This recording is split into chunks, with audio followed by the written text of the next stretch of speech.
Excellent. Well, hello, everybody, and good evening. My name is Kate Atherley, and I am coming to you from Toronto this evening, where it feels like spring may have sprung, but I fear this is, that they're just teasing us. But anyway, still, most of the dirty snow has melted out in front of the car, so I'll take that as a win. But thank you, Beth and Pam, for hosting, and thank you, everybody, for joining. We are here this evening to talk about blocking and fiber care, to unravel some of the mysteries.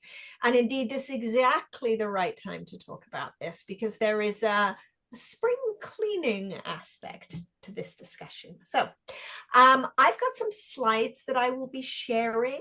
Let me get those visible now. And what I will do when we are finished this evening, I will create a PDF of the slides that I show, and I will send that to Beth and Pam, and they will send that around to you.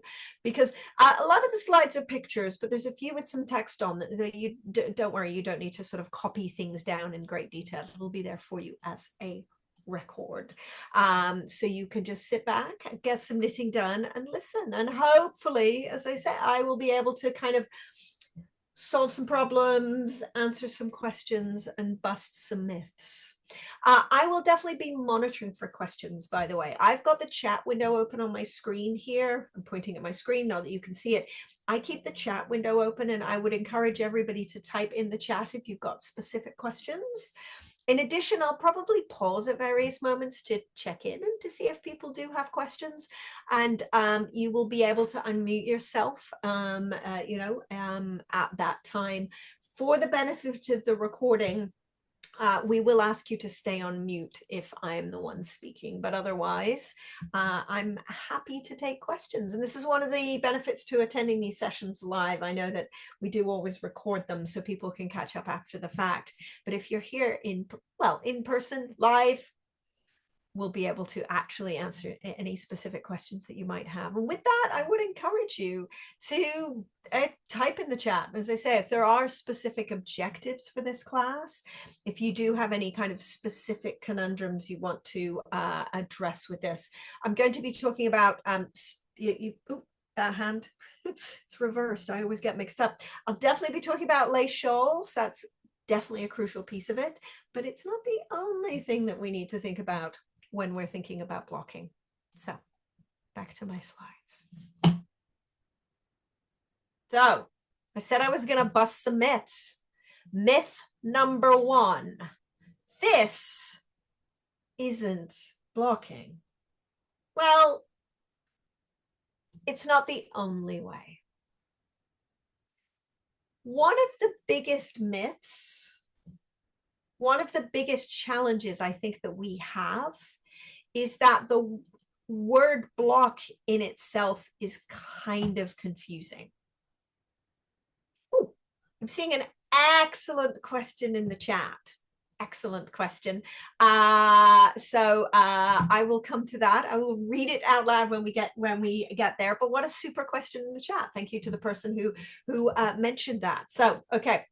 The word block is confusing because it gets used in a bunch of different ways. Technically speaking, block is a general term. It's like the word cook. How did you cook dinner? Yeah. Tonight, I made soup. So that involved a soup pot. Last night, I roasted some vegetables and some stuff in the oven. So, that was cooking. I'm quite looking for, we're not there yet, but I'm quite looking forward to barbecue season. That counts as cooking. Maybe, I'm planning breakfast for dinner next couple of nights because we've got some mushrooms that need to be used up. And I love a fried mushroom. Frying pan, that's cooking dinner, right? I think chopping vegetables for a salad counts as cooking dinner as well. Cook is a general term. How you cook depends on the recipe and the ingredients, yeah? How you block depends on the fiber and the fabric. And so really, the actual definition here, what we really mean when we say block is we mean to, zoom in, hang on, my PowerPoint's flashing. Give it a second. Okay, how's that? Sorry.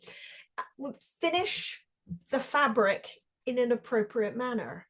Well, that's unhelpful in general. But what that does mean, though, is that going back to that picture I showed before, we need to consider what the appropriate manner is for the fabric. And sometimes, to cut to the chase here, pinning something out is appropriate, and sometimes it isn't. And really, now the good news is that unlike cooking, where there are multiple different ways of doing things, actually blocking is simpler in that there is a solution that works for pretty much all of your projects. Okay? And that is, to block, we need to wash and dry the piece. And specifically, when we're talking about washing it, we're talking about washing it the same way you will clean it. Wash and dry it the same way you will clean it. Okay? And it's as simple as that. It's just washing. Now, when I say wash, I really do genuinely mean wash. I do not mean steaming it or spritzing it. That thing in the top right in my life, that's spent, that's a cat sprayer. Apparently some people use those spray bottles for spraying plants. But those bottles that, where you can spritz water onto something. No, absolutely not. We need to get it fully and utterly saturated and fully and completely washed. And that might mean hand washing, or it might actually mean machine washing if that's how you're going to care for the project. Okay, so we need to fully wash. Okay, now why do we need to wash something? Well, this is our old beagle. And the thing about hound dogs, if you know anything about hound dogs, is that they're droolers. And Dexter was a drooler. This photograph, it's not a brilliant photograph, but this was unstaged. I was knitting, I was actually making a baby hat for a friend who was expecting.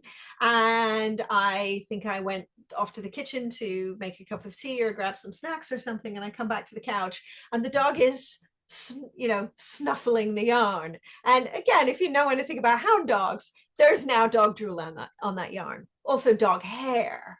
So, and it turns out giving a baby hat that's got dog drool on it is, I think that's probably not the best, not the most pleasant baby gift.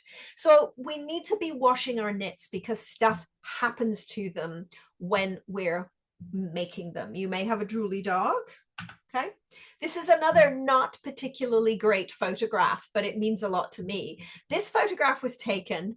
I was invited to teach some knitting classes at an event in Dublin a bunch of years ago. And so this is me in Ireland with actual Irish stew, drinking actual Dublin Guinness. And of course I had my knitting at the pub, and you can imagine that my knitting did not get back to my hotel room clean. Now, I mean, it wasn't a rager of a night. I was desperately jet lagged. So we had one round, it wasn't like I was throwing it all over the floor, but even just by putting my knitting on the table next to the beer glass, next to the food, there are crumbs and stuff going to be embedded in that. So just by carrying it around, just by working on your knitting, it's getting, and I'm going to put air quotes around this word, it's getting dirty, right? It's getting stuff embedded in it. Also, it could be dust. It could be, now I put hand cream on just before I started teaching the class because I'd washed my hands, and spring is coming, but we're still definitely into dry hand season here. So, any hand cream, any perfumes that you might be wearing, anything like that, that can be transferred to your knitting. And we need to get that stuff off before we give a gift. We need to make it clean, okay? The other reason we need to wash, this is another reason. Okay. This is a pair of socks that I knitted. Again, not a great photograph, but what you're learning here is I'm not actually a great photographer, but it's fairly obvious what's happening here. This is a commercially made yarn. I love these socks. They're a like really bright neon pink with green on them, and a commercially made sock yarn, but reds and pinks are very hard to fix as dyes, and there's always excess dye that comes off. And so in their first washing, and you can tell it's the first washing because do you see how the end hasn't been woven in yet? Ooh, we're going to be talking about that in a minute as well. And so I wanted that to come off in the sink rather than come off on my feet when I wore them for the first time. And so we wash to get any excess dye, any over dye out of our fabrics. Okay. But actually, and this is exactly the right time of year to be having this conversation because I'm about to frighten you. Is everybody sitting down? The most important reason we need to wash our knits, these monsters. So this is a clothing moth. And has everybody had an encounter with a clothing moth? They're monsters. They're absolute monsters. Yeah. Worst thing in the world. I'm more afraid of these than I think, of grizzly bears. Yeah. Because grizzly bears, I can just shut the front door and they stay outside. Moths, they're in the house. It's bad, right? Well, so here's the thing about moths. We think of them, they eat wool, right? They eat animal fibers, specifically like sheep's wool best of all, but they eat all kinds of animal fibers. But it's funny. Although they eat the animal fibers, they eat sheep's wool. That's actually not the thing that's interesting to them. Moths feel about wool the way I feel about toast. Now, if we've not been grocery shopping for a few days and the only thing in the house is some bread and there's, we've run out of jam and we've run out of peanut butter and we've run out of Nutella and all we've got some bread, yeah, I'm going to eat the toast. But if, there's other things available to me, if I've got a choice of dry toast or pancakes or scrambled eggs or an omelet or waffles, or dry toast is the least interesting. What makes me interested in toast, what makes toast interesting to me is jam, marmalade, peanut butter, Nutella, cheese, all of the delicious stuff we put on the toast, right? If you put a really nice dark roast peanut butter on some toast, that's as interesting to me as a waffle is, honestly. Cheese, like lots of good stuff. So I'm eating the toast as a way of eating peanut butter. Moths are eating the wool as a way of getting at the delicious stuff that's on the wool. And here's the thing about moths. The stuff that they find delicious, some of that's in common with what we find delicious. Moths enjoy food too. So they will be excited about peanut butter and cheese and all of the delicious stuff that we might find on our toast. But moths also less in common with people. They're disgusting little creatures in a bunch of different ways. Moths are excited about discarded hair and skin cells, the oils off your hair and your skin. And moths in particular are scent driven and driven by pheromones. And if your fabrics are embedded with all this delicious moth attracting goodness, then you may as well be putting out a sign that says all you can eat moth buffet. Okay. And so the minute that you have worn something, the minute that you have handled something, I've put a mitten on. I'm working on a mitten right now. Okay. The minute that I have handled that, this is now moth, delicious to the moths. Okay. All right. So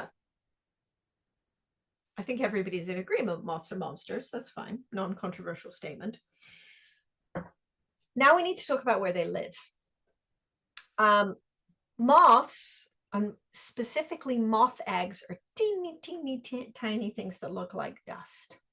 And moths are very much like teenage boys in that they like to hide out in dark, undisturbed corners, which is exactly where we're putting our woolies at this time of year, or we're starting to think about putting our woolies. Considering how I'm such an enthusiastic knitter and wearer of knitwear, I am the happiest person in the world when I get to put these in the back of the cupboard for a couple of months and just wear a t-shirt, right? I want to change things up. I love this sweater. It doesn't stop me from being tired of wearing it. I've got some summer dresses I'm keen to get out, right? So what do? We fold these up and we jam them in the back of the cupboard. We put them on the top shelf of the closet, which is where the moths live. So when we're putting our stuff away in the spring, we need to put it away clean. Okay? And that's true, by the way, even if it's not an animal fiber, because entirely correct. Pam is correct that moths eat sheep's wool, but they prefer cashmere. Yeah, they have excellent, excellent taste. Yeah, I lost a cashmere scarf once to moths, and it was so annoying because there was a wool scarf right next to it on the shelf, and they only ate the cashmere, and I was so angry, so angry. Anyway, but even if we're not thinking about animal fibers, even if we're thinking about plant fibers or synthetics, if the things are going to be put away for any length of time, we still want to put them away clean, because if you put a sweater in the back of the cupboard for a couple of months and it's maybe got a bit of food on it, it can get smelly, right? If you, perfumes and lotions and things can stain over time. They can leave color. So we really want to be washing stuff to make sure that when we're putting it away, we're putting it away clean. Okay. And so in terms of moth prevention, because they are monsters, okay, at the end of the season, which we are coming up to now, not there yet, okay, always wash your knits before putting them away, okay? Airtight storage is safest. So big plastic tubs. And I think of many of us, I look around and I can count, I got a whole load of those big airtight Rubbermaid storage totes. Those are an excellent place to keep your sweaters and your woolies at the end of the season. But again, that's a situation where you want stuff to be clean, even if you're not worried about the moths to eat it. Because if you put sweaters in a box, they're going to come out stinky in the fall, right? So stuff needs to be clean, okay? Now, so we wash our stuff. Probably every one of us, even if you've not had a moth issue, every one of us has probably had a laundry issue, has probably had a washing issue, where you've knitted something, you've crocheted something, and it was absolutely perfect. And then you washed it and you didn't like it anymore. Or you washed it and it got too big, or you washed it and it fell out of shape, or something happened.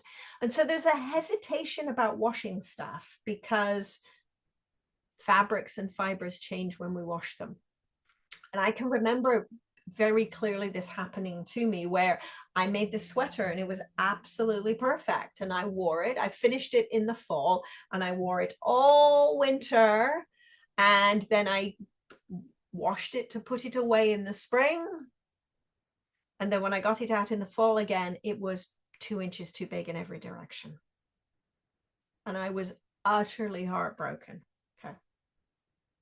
And so, many of us have had an experience like this. And where we kind of go with our thinking process on that is that, well, if it changes and it doesn't look great after I wash it, then I shouldn't wash it.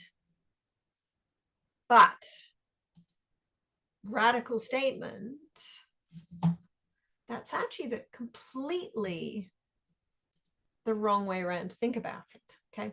It's absolutely true that knit fabrics and crochet fabrics and the fibers that we work with change when we wash them. That's 100% true.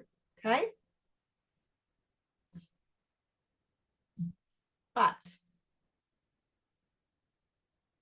it doesn't matter what your knitting looks like when it's on your needles. doesn't matter. We have to wash our stuff, right? If you're going to be washing your knits, and you are, because moths are monsters, at least once a year, right? What matters is what they look like after they've been washed. Does that make sense? So put another way, our knitting isn't finished until it's been washed. The fabric isn't finished until it's been washed. And very specifically, and I'll break it down by fiber and by project, I'm coming to this, but at a really high level, I mean wash. So what we're aiming for is, if we know, and it's kind of, here's the math on it, right? I made this sweater and I finished it in the fall, and I've been wearing it all season because it's a bright, cheerful color. Okay. And if you finish something and you wear it and then you wash it in the spring and it changes shape or it changes size, then what I've got is a 1-season sweater, a 1-year sweater.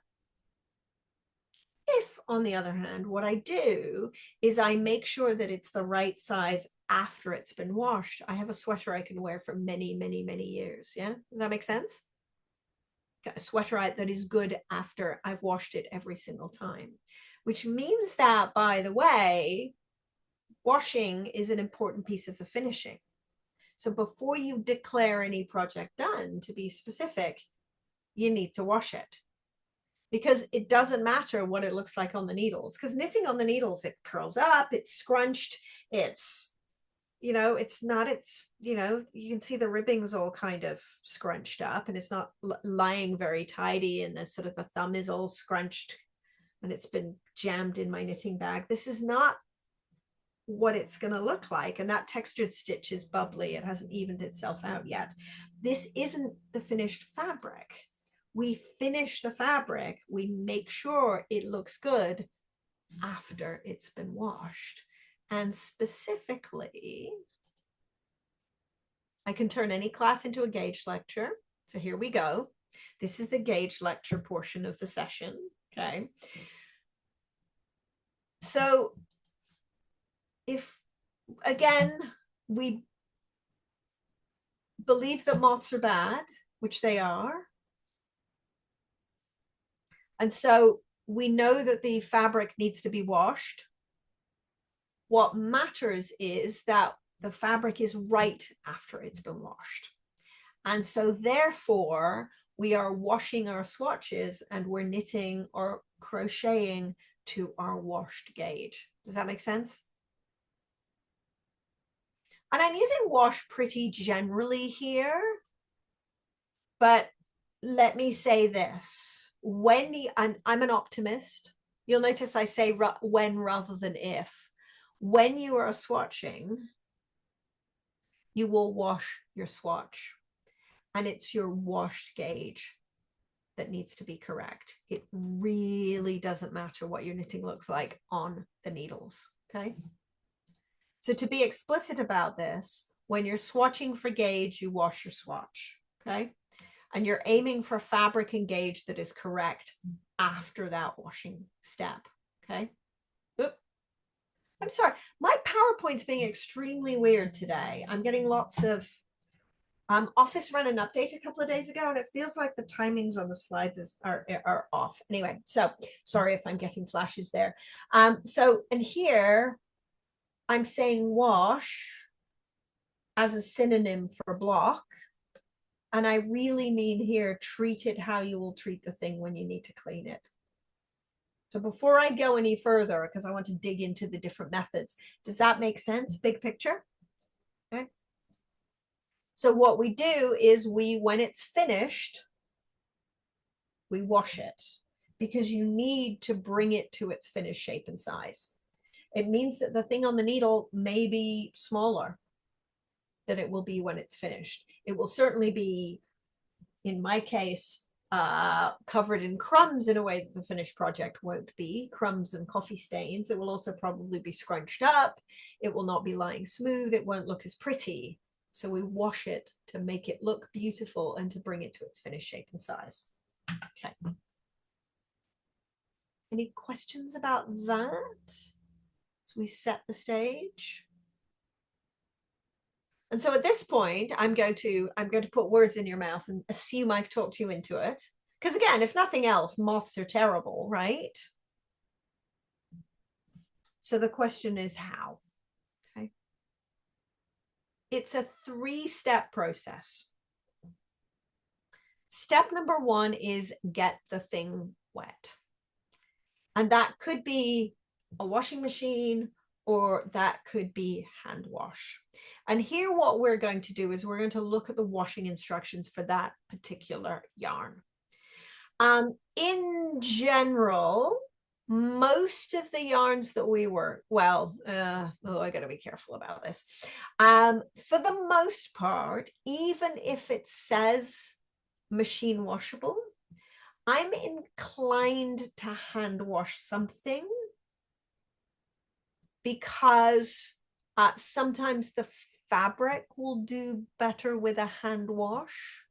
Also, with hand wash, we've got a little bit more control over the process in terms of temperature of the water and the degree of agitation. It doesn't mean that the washing machine doesn't get used. It absolutely does, but perhaps not in a way that you expect.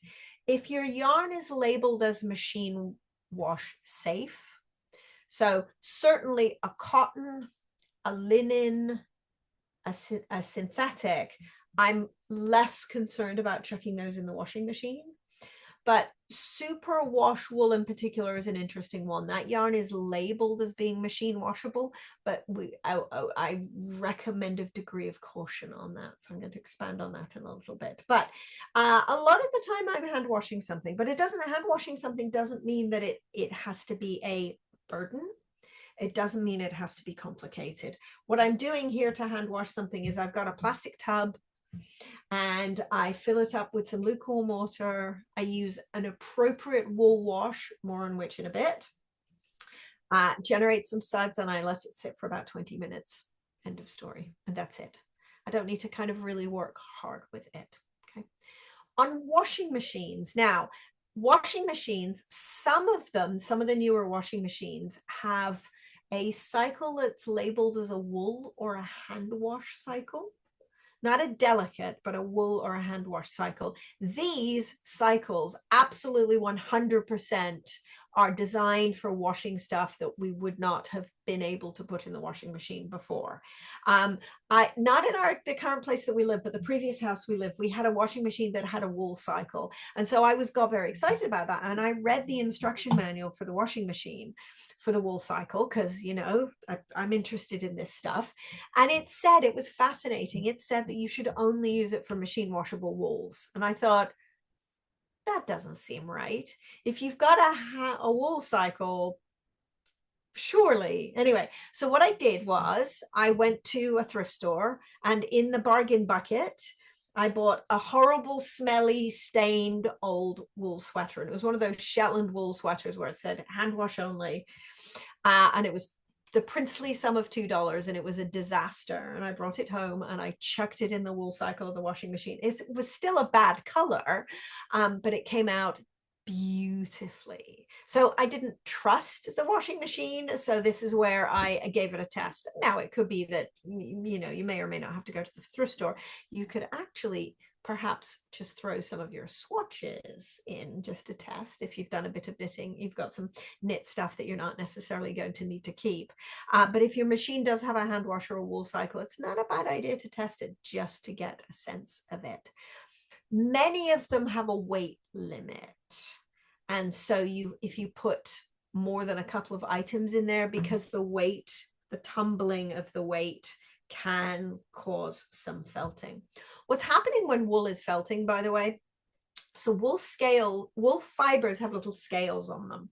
And when those wool, specifically sheep's wool, experience some kind of a shock or an agitation, the scales stand up and it acts like Velcro. So it's not that it's shrinking necessarily, it's sort of collapsing down like that. You know, if you've got a collapsible umbrella, it's getting shorter and wider. It's changing shape.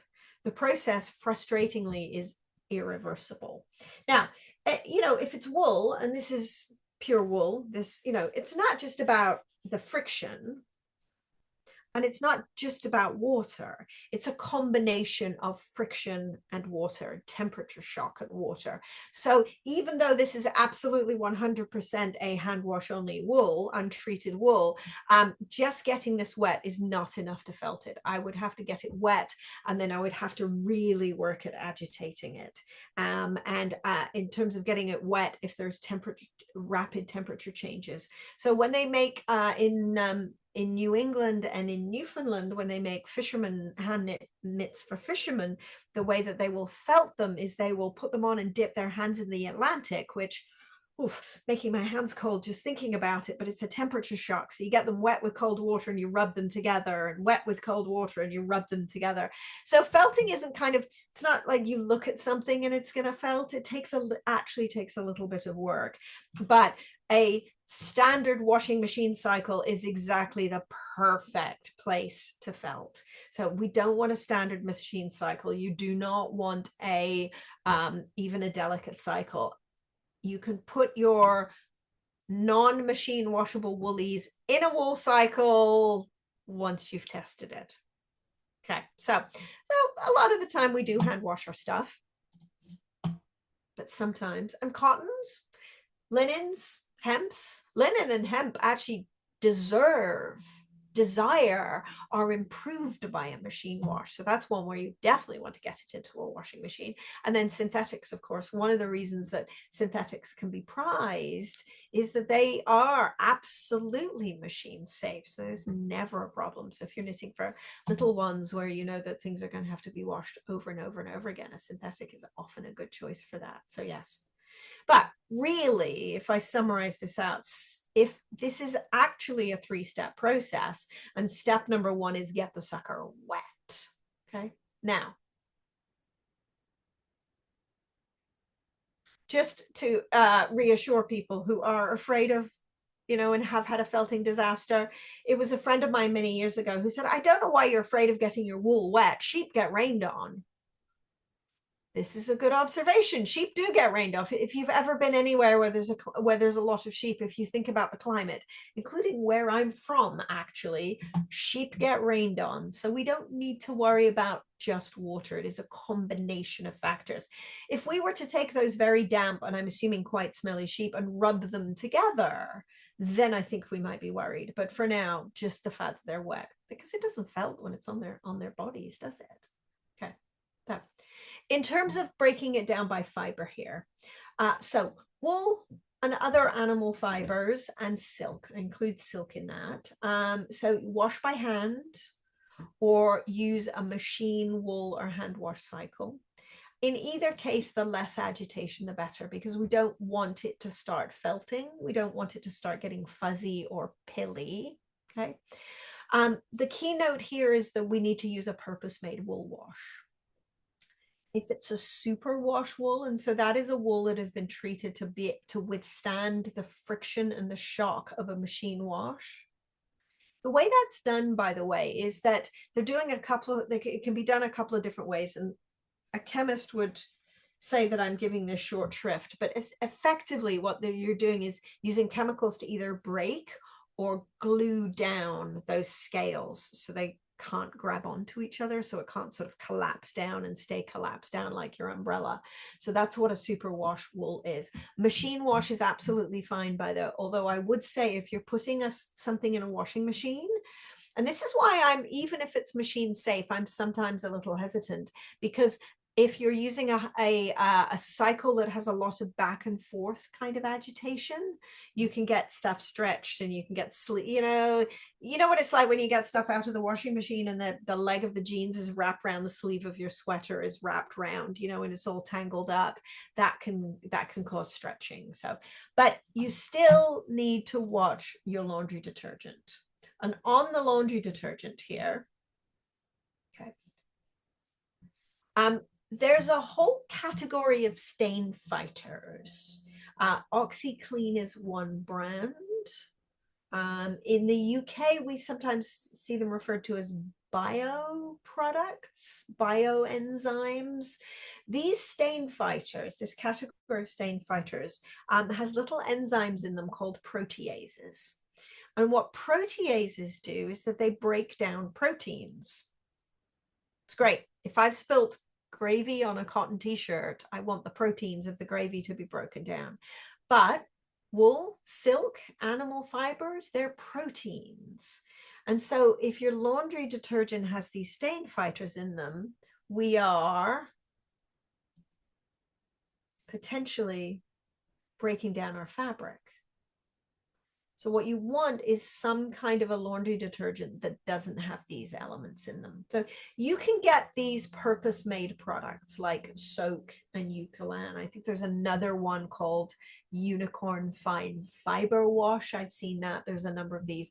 I'm sure the store will have something in stock, one of these brands. These are very helpful, not necessarily mandatory though. Okay, you can also use a standard laundry, sort of a more standard kind of grocery store available laundry detergent. What I would say is though, you want something that has no additives, no scents, no stain fighters, what I might describe as a health food aisle laundry detergent, a sensitive skin kind of laundry detergent. That kind of thing. Where these products, these specific wool washes are clever is that they don't have to be rinsed out. And so they don't have to be rinsed out, which makes them really super for hand washing because there's a lot less work that you have to do. So in hand washing, all I do is I fill up my tub with lukewarm water, I squish some of this in, I make some suds, I chuck my sweater in and I walk away. And that's all I need to do. I don't have to rinse it. I don't have to keep tipping it up and pouring more water into it. No rinse. And I didn't believe this for a long time. I didn't really understand how they could work, but the chemical composition of these is a little bit different. With a standard laundry detergent, they are, the way that they are activated is that they're activated by the rinsing process. The rinsing process becomes important because it's it lifts the dirt molecules and the rinsing water washes the dirt molecules away. These wool wash products are slightly different in that the dirt molecules adhere to the actual molecules of the wash. And so all you have to do is tip the water out and the dirt goes with the wool wash. So they work slightly differently, which means you absolutely don't have to rinse them. There's nothing wrong in rinsing them. If they're scented, you get the scent goes away. Okay. I showed these two brands for a couple of reasons, one of which is they're both Canadian, but the other reason I show these two brands is that there's a key difference between the two of them. Eucalan, the brand on the right, has lanolin in it. And some of these wool washes have lanolin in them and some of them don't. Soak on the left does not. The lanolin in this Eucalan product, and there will be others as well that have lanolin. Lanolin is the oils from the sheep's wool. It's the natural oils in the sheep's wool. These lanolin-based wool washes are excellent because they can be helpful to soften a wool that you might otherwise find a bit rough or scratchy. Okay. I keep both of these products in the house. This Eucalan one is specifically if I'm doing a load of all wools, all sheep's wool, and they can be used in a washing machine, by the way. If I'm doing a load of all sheep's wool, I might use Eucalan, but I also use Soak for a ton of hand washing. I use it for my tights. I use it for bras. I use it for swimsuits, that kind of stuff. I figured that my swimsuit doesn't need lanolin in it, so that's where I use the Soak. But either way, you definitely do not need to rinse them. It's very, very clever. Yeah. But that is, again, that's when we're using an animal fiber. If we're using a plant fiber or a synthetic, so cotton, linen, hemp, okay, normal detergents are absolutely fine. We don't have any of those concerns, okay? If your fiber is a blend, you just need to sort of consider the most delicate fiber in the blend. So if it's mostly cotton, it's still got a bit of wool in it, we need to sort of pay attention to obey the wool rules on that one. That all makes sense? Okay, so if that's get it wet, step number 2, because if we think about hand washing something, if you think about hand washing something and you just dump it in some water and let it sit for a good 20 minutes, then it's going to get really wet and it's going to get really heavy. So what we need to do, step 2 here, is we need to get most of the water out. And one method for this is the very trusty towel sausage, which is roll it in a towel and stomp on it. And this can also be quite therapeutic if you've had a rough day. You can get a remarkable amount of moisture out of something by rolling in a towel and squeezing hard or stomping on it. Hotel, travel laundry. It's an excellent solution for travel laundry. It is one way also to discover whether your the colors run, because I have more than once left colored stains on hotel towels, but it's the same thing with hair dye as well. Anyway, roll in a towel and stomp on it, thing number 1. The other thing that I do, though, is even if I'm hand washing, I may still be using my washing machine.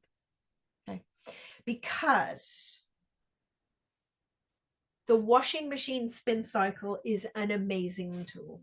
The highest possible speed of a spin cycle, absolutely incredible. Your washing machine spin cycle uses centrifugal force and presses the thing against the side of the drum and holds it in place. And a high-speed washing machine spin cycle goes around in one direction and one direction only. So your thing, whatever it is, gets pressed against the side of the drum and it doesn't move, and it just flings the moisture out.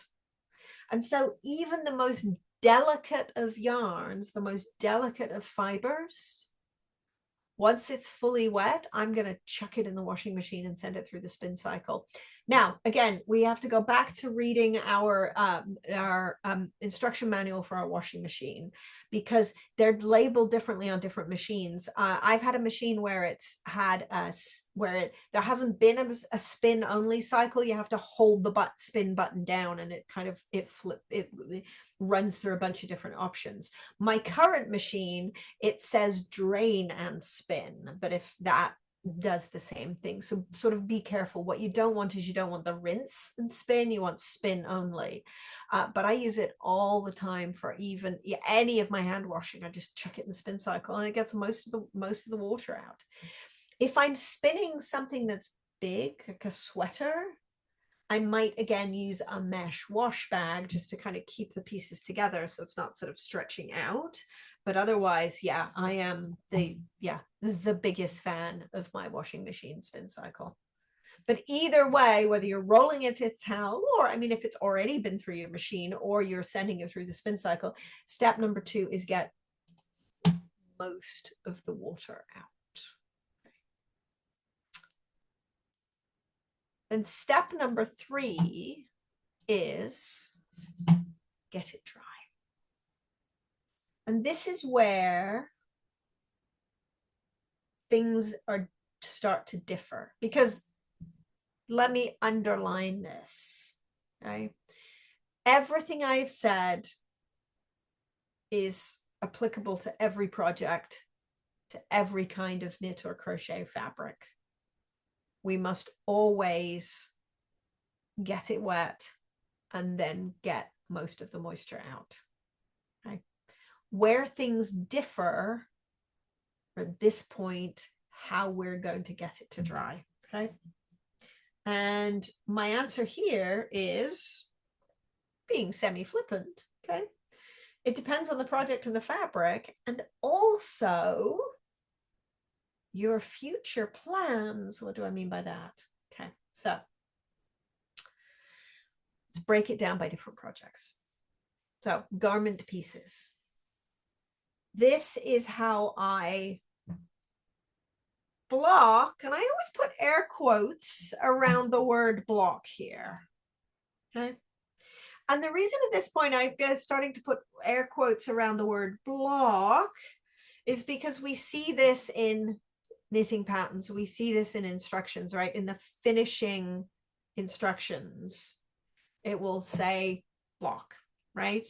So remember, general term, block. We block after we finish knitting. We block before we sew up. We block. This one is surprisingly controversial, before you weave in any ends. Surprisingly controversial. I see a question in the chat that's worth addressing before I move on to this section in detail. The spin cycle on the front loader works exactly the same way. Yeah, absolutely. On a front loader, it works. It's still on a front loader, it's going this way. On a top loader, it's going that way, but it's one direction in a really high speed. Yeah, I've got a front loader and that's what I use. Yeah. Yeah, absolutely. Yeah. And again, by the way, if you're uncertain about how your washing machine works, I highly recommend a stained bargain bin thrift store sweater. Because what you can do if you're not going to keep it is donate it back. Cleaner. So it's worth the $2 or $5 to experiment. Yeah. We have a thrift store within walking distance in the house. And there have been times when I've done that. I've bought something, you know, experimented with a washing machine and then taken it back. So it was worth the $2 or $5 for, you know, for learning. I'd rather do it on one of those and give them a better sweater back than ruin one of my own. But yes. So garment pieces need to be washed before we sew up.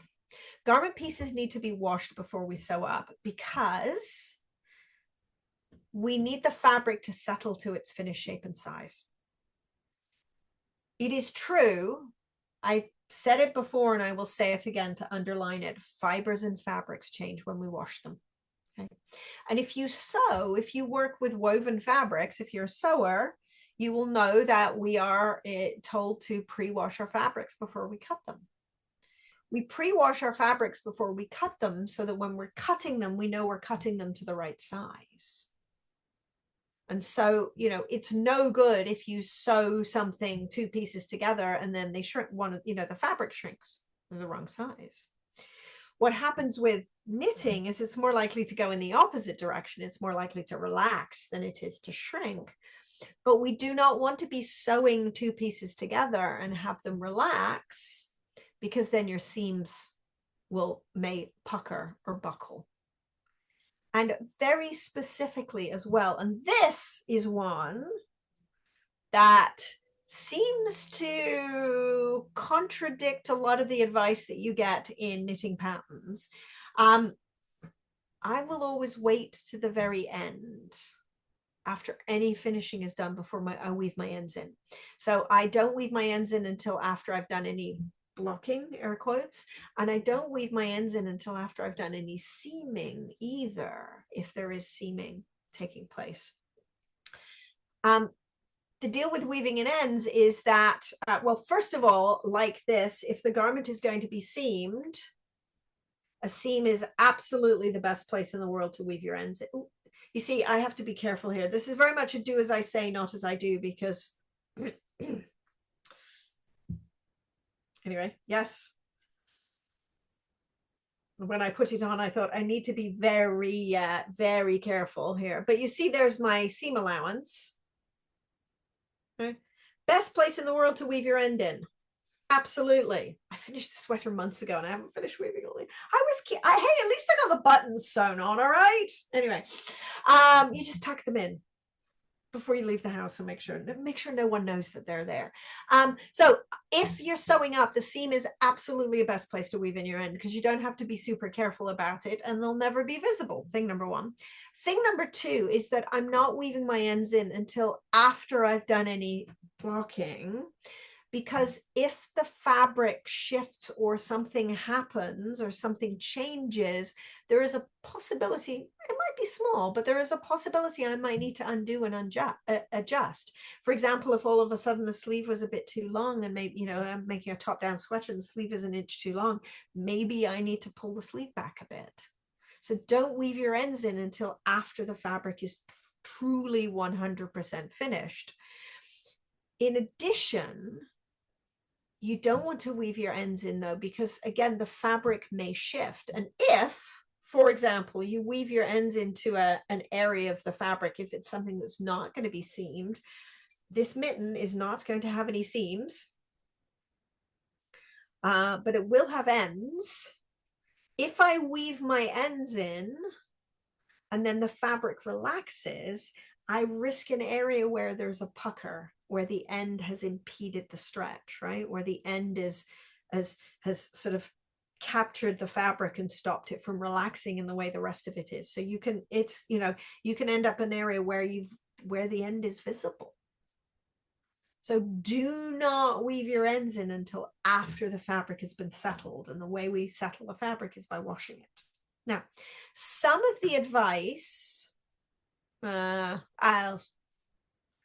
think all of the advice to weave your ends in before blocking, I think that's connected to nervousness, reasonably, nervousness about the stability of your joins, right? Will the yarn come undone? Will the stitches come undone if I'm blocking? If I haven't woven my ends in? And what I would say there is that as long as you're using a secure join, not a concern. So what's not a secure join? I am not a proponent of just drop one yarn and start working with another. I will secure the yarns together. And there's a few different ways to do this. What I will do is I wrote an article. I've written a couple of articles for Modern Daily Knitting about joining yarn and secure ways to join yarn. So I will make sure that that link is sent out to you with the handout as well, so you can have that. But as long as you're using a secure join, there is never any concern about those ends wiggling their way out. So you just let them be.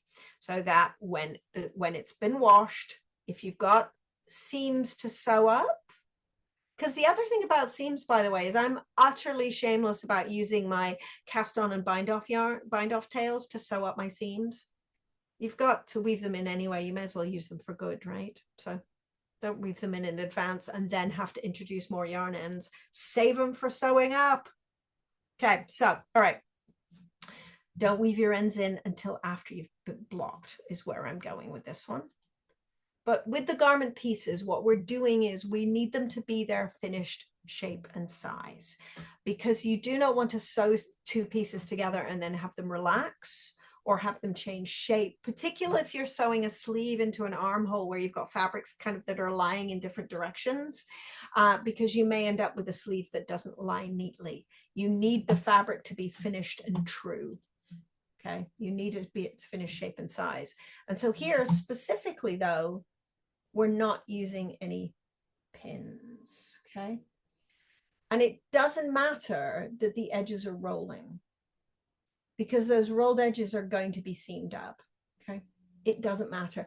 The way that we use for, the methods that we use for seaming don't require the edges to be lying perfectly flat, not relevant, okay?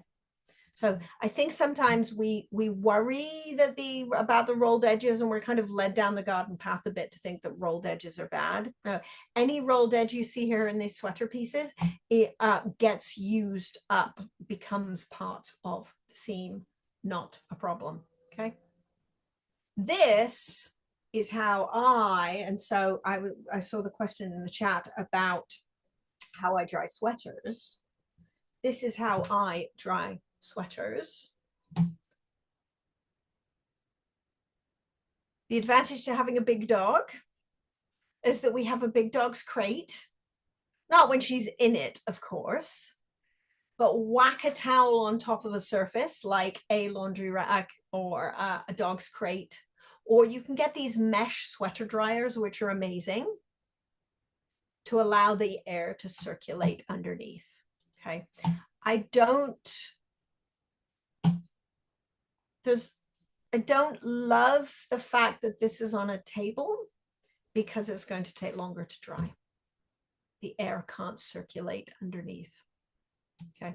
Which is also why I am not a fan of lying out sweaters on a mattress, or lying out knit fabrics on a mattress or on a carpet or something, because it's just going to take much, much, much longer to dry, because the air can't circulate underneath. And if you're putting a wet towel, you know, if you're putting a wet towel and a wet sweater down on something like carpet, you can bring up smells and all kinds of stuff and mattresses. Just the idea you're gonna make, why would I want to make my mattress wet? Seems like a bad idea. Seems like it would take a long time to dry. So yeah, so you could use the dog's crate if you've got a large dog, or again a laundry rack, and whack a towel on top of it and lay it flat to dry. Okay. I'm seeing a question here from Cheryl. Isn't it easier to seam up if the edges? And not really. No, really, no. If you're using, kind of a standard mattress stitch, it's the way you're holding it is it doesn't matter if it's rolled under a tiny bit. Yeah, no, no, not significantly. Yeah. And it's connecting back to this, because I do see people, and Cheryl, your question's a valid one. It really is, because I think we're taught to expect that the edges be flat. There's a funny thing about creating knitting tutorials. Tutorials for lots of things, in that what we have to do is we always have to create kind of a perfect circumstance, a perfect situation. And so what you will see in all of the tutorials, you'll see pieces that are perfectly flat, because that will show you all of the stitches and that will show you the edge, but it doesn't mean that they have to be. The way that, the seaming methods that we use on knitting, it doesn't matter if there's a tiny little bit of a roll. So even if you've seen it perfectly flat, the technique doesn't change. Yeah. Now, I mean, if it's a massive kind of rolling in, like 5 or 6 stitches worth, but it won't be, because once you've washed it, it will really only be a couple of stitches worth of roll at the edge. I promise. Absolutely. Yeah. So yeah, but the thing I don't love about this particular thing here, just as a note, is, well, also it means that you can't use your dining room table for a day or two. Forgive me, I'm going to sneeze. Oh, maybe it is spring. Oh. All of the muck that's coming up with all the snow is melting, and everywhere is so filthy. All of the muck that's coming up. Oh, it's terrible. So yes, this is the first phase of the spring allergies. Last year's rotting leaves that were under the snowbanks, and then the green stuff will start to come up. So, oh well, anyway. But yes, but I don't love this because the air can't circulate underneath. So it's just going to be slower to dry. Okay, now, so I opened with, this isn't blocking. This particular picture, oh, I don't love this. I really don't love this. One of the reasons I don't love this is that this poor knitter has given themselves an awful lot of work that they simply don't need to do. I feel sorry for their knees, okay? So why do we see this? Why do we see these sweaters pinned out, spatchcocked out on blocking boards, if you will, to use a cooking term? So people say, well, okay, but I need to do this to tidy the fabric and the stitches. Okay, I've got to change the shape. I've got to bring it to the right size, or make it the right shape. So we'll talk about this for a second. Okay, tidying the fabric and the stitches. Well, the good news is actually getting the yarn wet takes care of that. Okay, just a standard wash and dry without any further manipulation actually does all of that tidying of the fabric and stitches without further manipulation. And it really makes a radical difference, by the way. If you've got 2 of something, if you have 2 socks, 2 mittens, or 2 sleeves, it is remarkable. Wash one and not the other. It looks so much better. So much better, even without any real further special treatment. So yeah, just give it a wash. Okay. On to changing the shape and changing the size. This is only useful if it stays in that shape and size, if it remembers that position after you remove the pins, right? Does that make sense? So if I had to stretch that to bring it to the right length, well, that's only a useful thing to do if it remembers that length. So let's talk about stretching. Stretching something to make it bigger or to change its shape is only useful if The yarn remembers that stretch position. Wool, absolutely. Silk, other animal fibers, maybe a little tiny bit. Definitively not cotton, linen, and synthetics. Okay. Wool has elasticity, sheep's wool. Sheep's wool is wonderful for many, many different reasons for knitting with. And if you've knitted with or crocheted with sheep's wool, and then you've also worked with a cotton or a synthetic, you'll know that they feel really different, right? One of them feels more fluid. One of them moves more easily when you put the hook, if you're trying to crochet into a stitch or under the chain, right, where you have to get kind of in close quarters, that's easier to do with wool. If you're knitting into a stitch, it's easier to do with wool than it is to do with cotton or synthetic. And the reason that's true is because wool has give to it. It has a softness to it. It has elasticity to it. So what's happening is when you're putting the hook under the chain or you're putting the needle into the stitch is actually relaxing a little bit to accommodate you. Cotton, synthetics, it doesn't do that.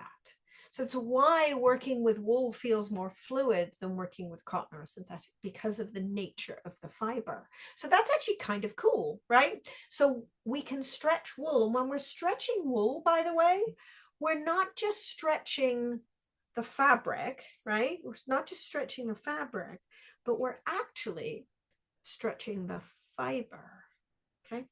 I've got a piece of crochet here. When I'm stretching that, I'm stretching the fabric, but this is cotton. I'm not stretching the fiber. So there's a difference between those two, first of all.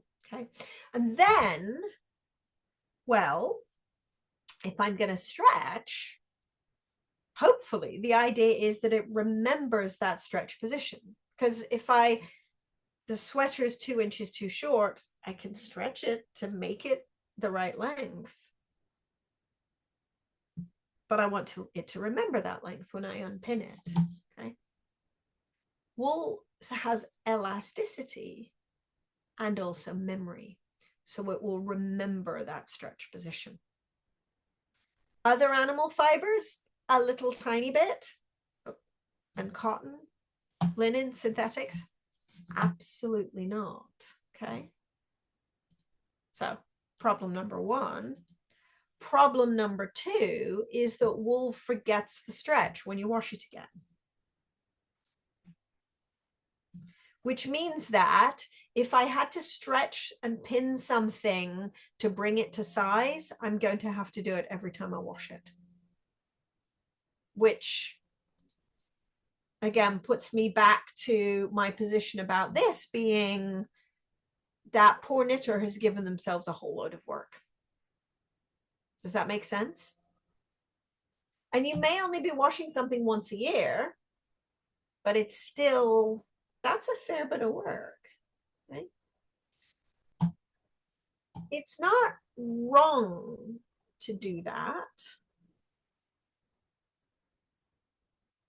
But if it was knitted, or if, again, crochet fabric, the same rules apply. If it was cotton, synthetic, or blend with those fibers in majority, it's not going to do anything. It will return to its original shape and size when you unpin it. So not helpful. If it's wool, you're going to have to do this every time you wash it. So I'm not sure that's something that I want to spend my time doing, particularly because I have more than a couple of sweaters. Okay. So it's not wrong to pin out a garment for blocking, but it's either pointless or it's going to set a precedent that will require work to maintain. The right answer is that because we have, swinging around again, we have washed our swatch, you know that the fabric will be the shape and size that you need it to be when you wash them, when you wash the pieces. Does that make sense? So, and it really is as simple as that. So you're knitting to your washed gauge so that you can relax and you can say, oh, it'll come out perfectly when I wash it. And so that's why we wash before we sew up, because washing brings it to its finished shape and size. In addition to, by the way, making it look prettier. And I mean, I feel like with this, I'm always glossing over this bit a little bit, but you know, it looks better when you wash it too. It's not just about kind of size or correctness. A knit fabric looks better when you wash it. The stitches all even out. You know, because the ribbing there is quite scrunched up, it will relax and the ribbing will tidy up. And this particular wool, because it's quite loosely spun, it looks quite uneven on my needles. But when I wash this, it will look so much more beautiful. It will, the pattern stitch, the texture pattern stitch will even itself out, and this will look really, really, really lovely. And if you've got something with cables, they will settle out. If it's got ribs, it will sort itself out. If it's got yarn overs and lace, those will open up, and your garter stitch will relax, and any kind of scrunches from this. Again, you know, this has been in a knitting bag for a couple of days, and I actually took it out with me on the weekend. So it got scrunched up in a purse, and it got stuffed to the bottom of the purse. So yeah, washing that will just make it look prettier, and also make these fibers bloom too, because fibers specifically, you know, many of them respond well to water, because we do things to fibers when we spin them. We do things to fibers. For example, if this is a wool that's been squished down a fair bit when it was spun, and when I wash it, it will fluff up, and those you'll get more, the stitches will look fuller. If you're working with, for example, with a mohair or a silk, it will bloom. You will get, everything will just tidy itself up. And so Linda loves, and I love the air quotes, Linda, brilliant. I love blocking the knits. They look so much nicer after, right? And even just a wash, everything looks so much nicer. Yeah. Okay. So garment pieces, give them a wash, you know, get most of the moisture out either by rolling in a towel or you've used the spin cycle, and then you just lay them flat to dry. Simple as that. Okay. Now, in terms of other things, okay, so Linda asked a question in the chat. Any suggestions for yarn that bleeds when you wash the garment? Well, so yeah, what a good question. Thank you. There's kind of a couple of answers here. If it's a solid color and it bleeds, then just wash it on its own or with things of a like color.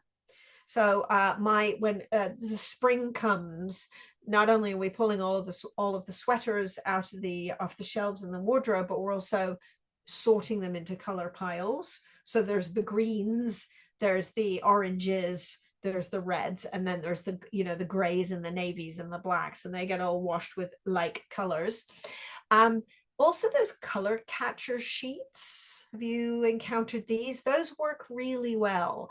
They're sort of like papery sheets that you can put in the washing machine, and they absorb excess dye and stop it from transferring to other things. I would never wash a red sweater with a white sweater, because that's a recipe for disaster, because red's, again, very difficult to fix, but it can just help absorb that excess color. The thing about using those color catcher sheets, I use them in hand washing and in the washing machine. Washing machine manufacturers recommend you put them in one of those mesh wash bags, just so they don't get caught trapped in the works of the machine. But yeah, you can get these color Shout is a brand in Canada that sells them. I don't know if Shout's available in the US, but yeah, they look a bit like dryer sheets, but they color catchers. Those are very helpful. In terms of predicting in advance, if you're thinking about a color work project where you've got multiple colors on the go at the same time, there's a quick test that you can do in advance to see if the color is going to run. Take a short length of the yarn, get it wet, and wrap it around a piece of paper towel. And if the dye leaches into the paper towel, chances are that's going to run. So something to be aware of. But the fact that excess color comes off is not necessarily an indicator of a poor quality. With some fibers, I mean, think about cotton, right? Color comes out of cotton. It just does. Cotton, you know, cotton fades over time, you know, and then some of that can be the color leaching out. They always tell you don't wash dark denim jeans. You always have to wash those on their own the first couple of times because there's excess color that doesn't settle into the fabric. And then some colors themselves, as I said, those hot pink socks, but reds are notorious. We still chuckle about that time my brother washed his face and came downstairs, and my mother thought that he was dying of some sort of terrible fever. He'd washed his face with a new red towel, and the excess dye had come off on his face. So yes, you know, that's just the nature of reds. I've seen navy blues as well, the same thing. So yeah, it may just be a case of needing to wash the thing on its own or use a color catcher. Yeah. Yeah, but before I do any color work project, anything that has two colors in it, I'm always just going to do a quick color fastness check. A length of the yarn, just to, you know, even 3 inches of yarn, just get it wet and, you know, wrap it around a piece of paper towel.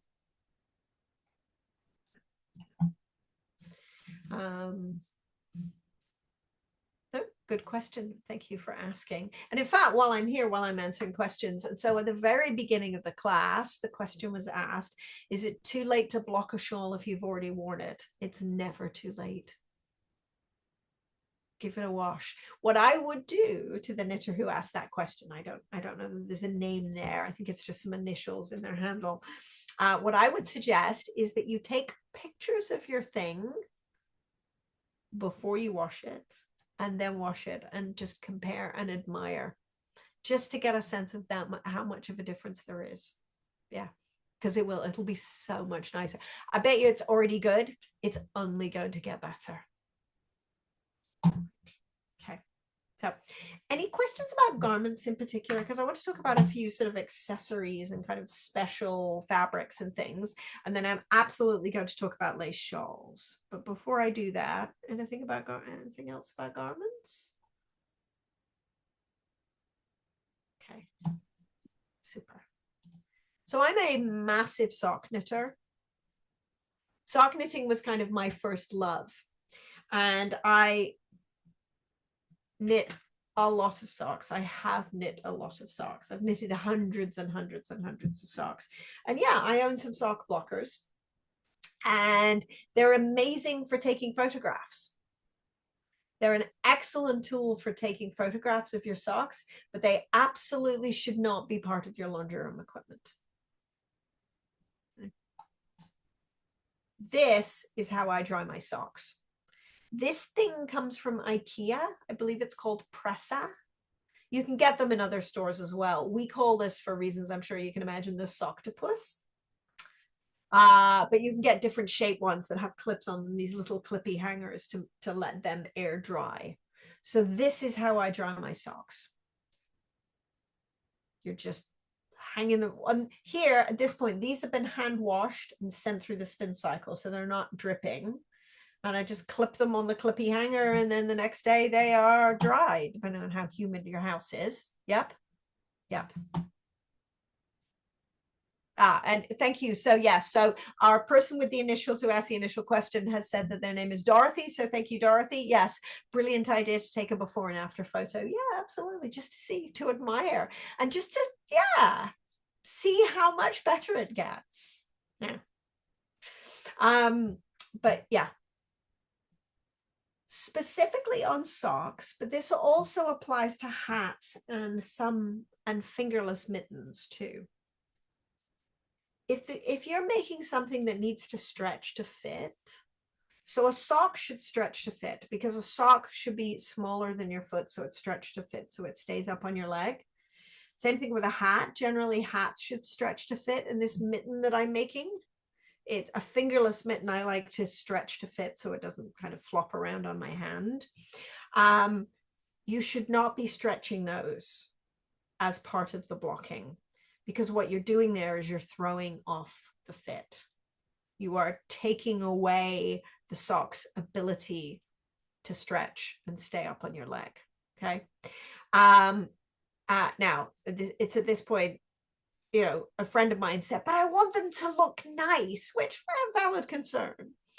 If I am making socks as a gift, or if I am sending them off to be photographed, I will stretch them, because then I know that they will look beautiful without being worn. They will look beautiful coming out of the box.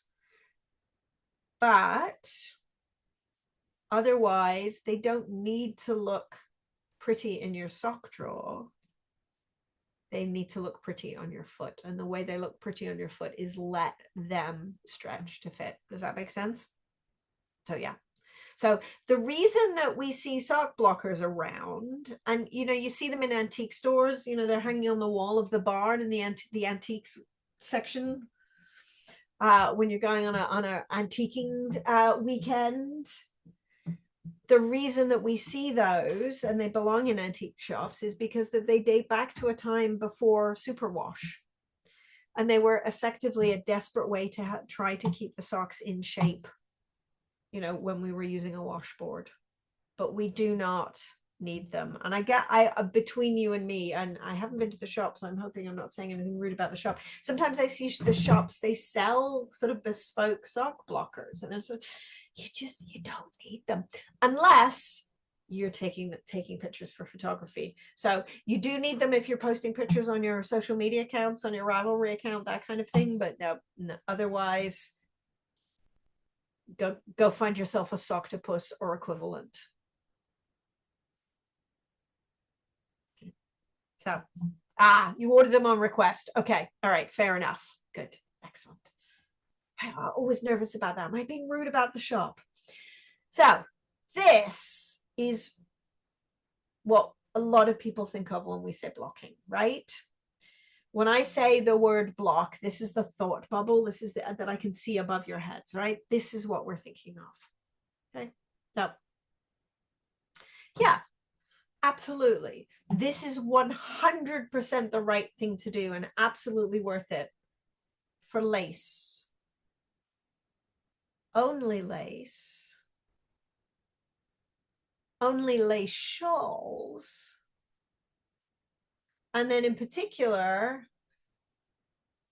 those made of wool or majority wool blend yarns. It's the only time this is worth doing. Okay.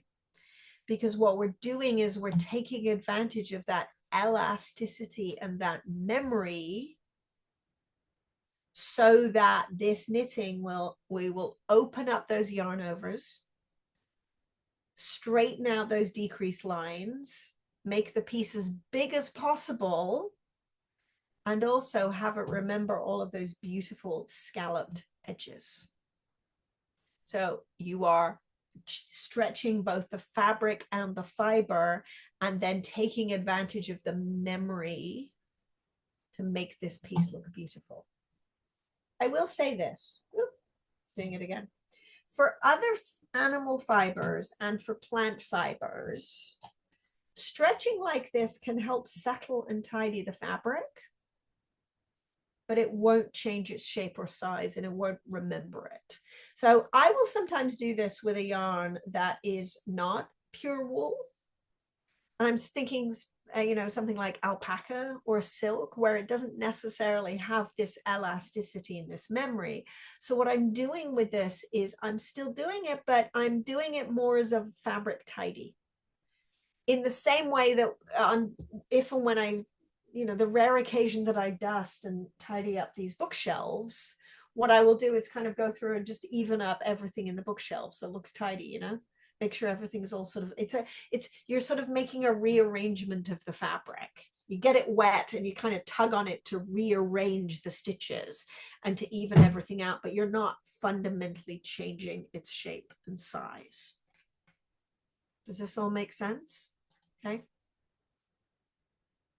What you can do, though, you can actually get the same result with, especially for plant fibers.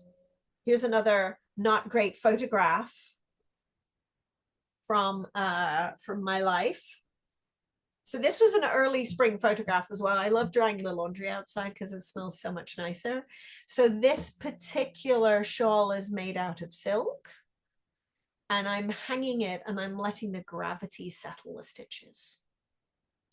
For a couple of reasons. Thing number one is that it's silk. So a stretching and pinning isn't really going to do anything. Thing number two is that it's ribbing. It's not got lace. So it's not really worth it. You don't really need it. So this is how I blocked, there's my air quotes again, my silk shawl. Yeah, just hang it to dry. I see somebody mention steam. Okay. I am going to talk more about steam in a bit, but I will say this: steam absolutely has its place, but it does not replace washing. You still need to wash, because steaming doesn't get the dog hair and the cookie crumbs off.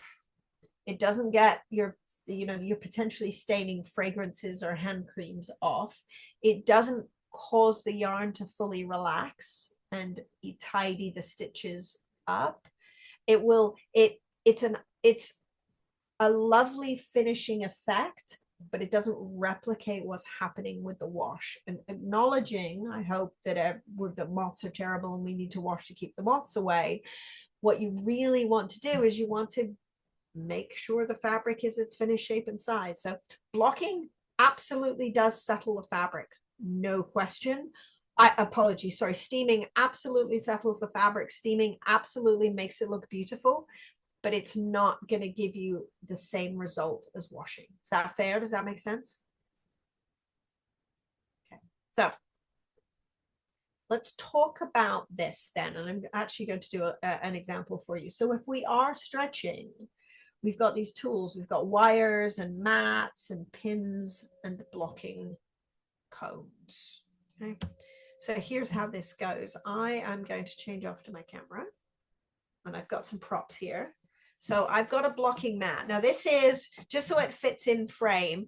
I actually chopped this one up. You can get purpose-made blocking mats that are sold in kits. They're sort of a foot square. This is actually one of these rubber floor mats that you buy from a sporting goods store. And this one is 2 foot square, but I not very neatly chopped it up just so it fits on my desk. But these larger ones fit together like jigsaw puzzle pieces, so you can make a larger surface for yourself. What's nice about these is because the water doesn't absorb into them, and so what happens is stuff will dry more quickly. The water isn't absorbing below, so it just beads on top, and you can actually use a towel to kind of get the water off. I've also got, in terms of props here, I have some water. I was just use a plastic container with a lid because I spilt the water on my desk once, and that's bad.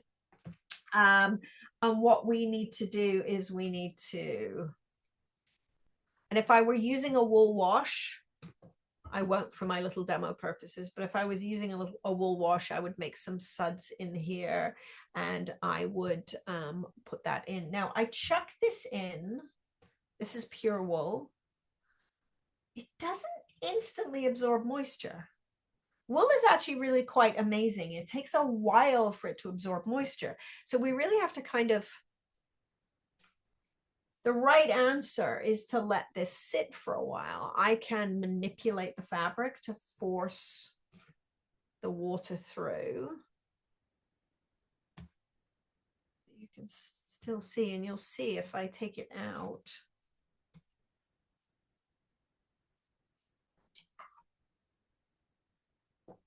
There's sections where, oh, it's actually not done a bad job, but sometimes you'll take something out and there'll be a section where, oh, don't mind the tape there.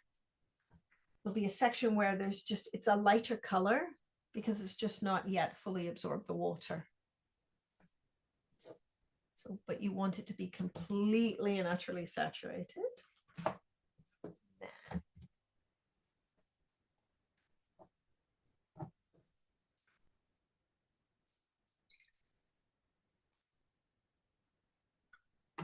We roll it in a towel to wring it out.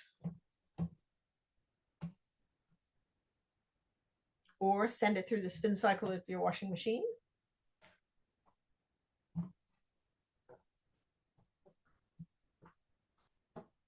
And then we would need to stretch it and pin it. And I think I just need to pull this out a tiny bit, just so you can see the full width of it.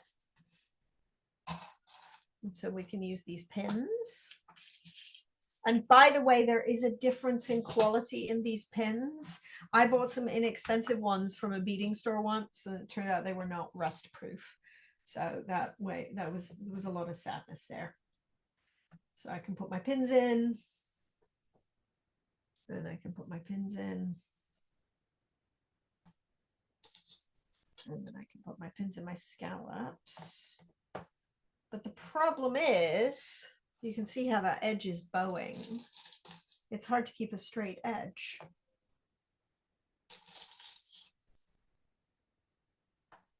So this edge is curved. It's not straight. Which is where we can use wires or combs. I can straighten this edge up by putting a million billion pins in here. Oop, I'm caught on my own. Hang on 1 second. I can put a million billion pins in here to make that edge lie more straight. Or we can use wires or combs. I may actually change to a smaller piece here, because that one's sort of so big we're not seeing. Just very quickly get this one wet.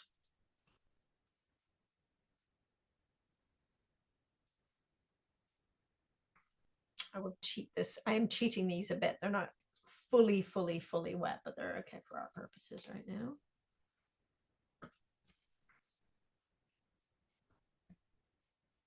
Mini towel to the rescue.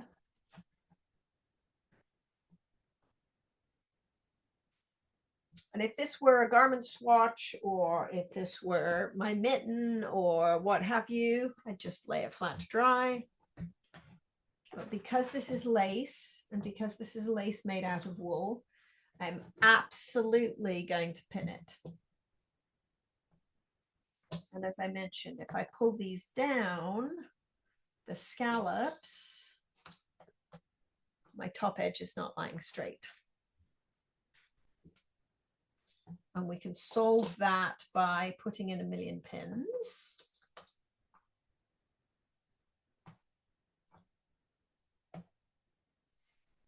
And the tighter you pull it, the more bows you will get, the more scallops you will get here on these edges, which isn't great.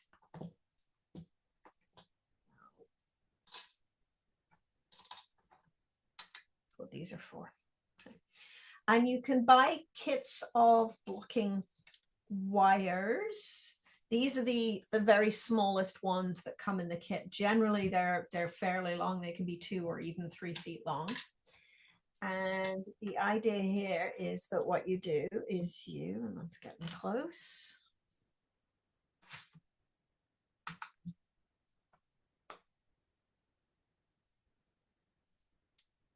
Also helps if I'm in frame.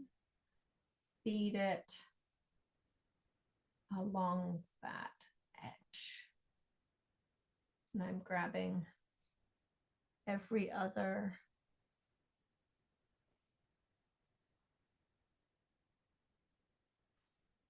So I've got a tidy slip stitch edge here. So I'm just putting the wire under that slip stitch edge.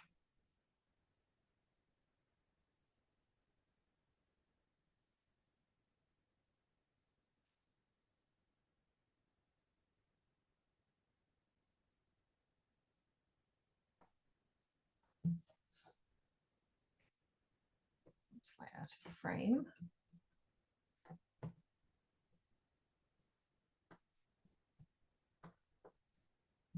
To zoom out a bit.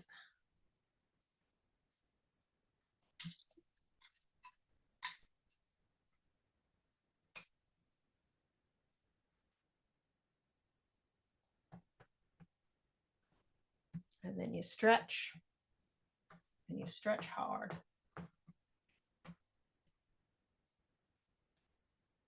what I do is I'll use pins to anchor this down. Because this is wool, I'm stretching it effectively as far as it feels like it can go. Because wool is very strong. Pure wool is very strong. If this had alpaca in it, or kiviot, or cashmere, I would need to be a little bit more careful because those specialty fibers are not quite as strong as wool. So you do need to be a little bit, you need to be a bit more gentle with them. But sheep's wool is very strong. So there, that looks a lot better. So I've maintained my straight edge with my wire. And then I've got my scallops. But I'm hoping you get a sense of how tight that I'm pulling this. So these wires are very firm. It's no give. You can get more flexible blocking wires. I'm not a massive fan of those because I'm using them to keep a straight edge, and so I don't want them to bend. I don't want them to be too flexible. Okay. What I might do is I might want to further stretch these out to open those up, because that indeed doesn't need to be a curve. Those could also be straight edges. So I could use wires there, or this is where combs are useful. Because what a comb is just, it's a bunch of pins stuck together with a handle. Like so.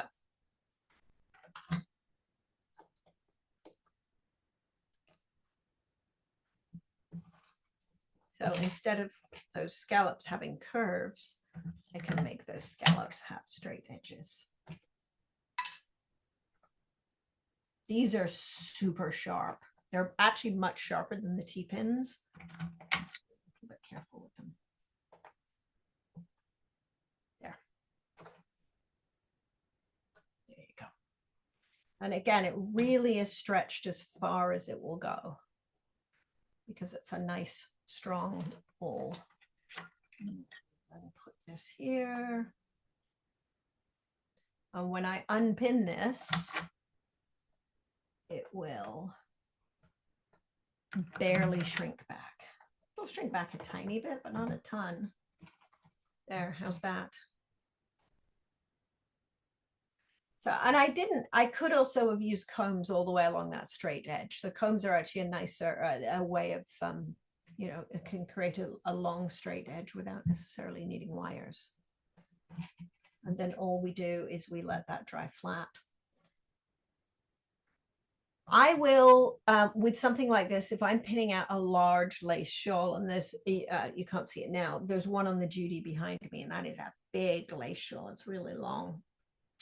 By the time I've got to the end of the process of pinning all of this out, a lot of the moisture will have evaporated. I find that it gets dry fairly quickly. A lot of the moisture will have evaporated. So this is where I might use that sprayer, that plant spritzer or cat spritzer. And once it's pinned out, I'm going to give it another spray just to make sure it is nice and damp, because it's the water that is kicking off the memory, the water that's making it remember. So it needs to be wet so that it dries in that stretched position. So if by the time you've pinned it out, it's starting to be dry, also good color combo there, that's bringing me joy. Starting to be dry, then just get it wet again. So yeah. So the other fair conclusion to come to there is that if you do have a big lace shawl, it can be a fair bit of work. It's a fair number of wires, and it's a fair number of blocking combs. And these blocking combs, this is what I've got 3 of these boxes. It's a fair number of those, and it's a fair number of pins, and it can be a fair number of mats as well to pin something out. So yeah, that shawl is absolutely enormous. So it's a bunch of time, which is why I'm not always necessarily going to jump to that process. Does that make sense? I will absolutely do it for lace with those specific fibers, and I will absolutely do it. And you see here with this photograph, completely worth it to make this scarf as beautiful as possible. But the other thing that's happening with the photograph there is that that garter stitch scarf on the left. I'm not going to pin that one out. One of the reasons I'm not going to pin that garter stitch scarf out is for the same reason that I don't pin out ribbing and I don't pin out brioche, is that in stretching it, we're taking the bounce out of the fabric. So if the fabric is supposed to be textured, it's supposed to have deep ribs, it's supposed to have it bounce, for lack of a better word, cables, all of that. No, don't, again, you don't want to stretch. So it really is lace with a sort of a narrow set of fibers. And then more specifically, lace shawls. Because here's the thing about a lace garment. I haven't made a lace garment myself, but I have seen some beautiful ones, and I do know people who make them and wear them. Lace garments. Again, we're back to setting yourself a precedent. If you have to stretch the lace garment, it can be adding work to the process. So my solution for lace garments is this. Well, two solutions. Solution number one is a choice of yarn, and solution number two is letting gravity do a lot of the work. So this is where if I were to make a garment with lace, I wouldn't be stretching and pinning it. But what I would do is I would be looking at making it with a fiber that was inclined to, that kind of naturally stretched itself out.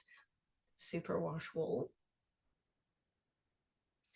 And what I might do in those circumstances is just work with the gravity, because when we wear a sweater, the fabric hangs down.